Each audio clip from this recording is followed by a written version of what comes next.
Bachadon naylarini operatsiya yo'li bilan ochtirdim, lekin haligacha homiladorlik yo'q. Aynan bu savolni javobi qiziqtirayotgan bo'lsa, videoni oxirigacha ko'ring va siz albatta javobini topasiz. Bu savolni javobini topish uchun albatta bachadon naylarini funksiyasini va anatomik tuzilishini chuqurroq ko'rib chiqishimiz kerak bo'ladi.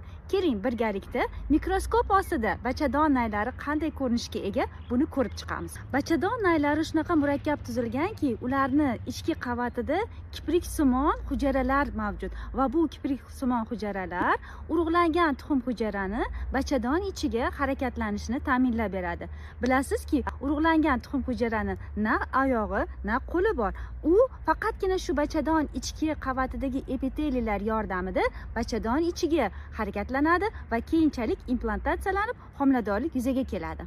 Aynan o'tkazgan operatsiyangizda faqatgina bachadon ichini o'tkazuvchaligini ta'minlab berishimiz mumkin, lekin ichki qavatda o'sha nozik bo'lgan epiteliyalarni tiklash imkoniyati juda oz hisoblanadi.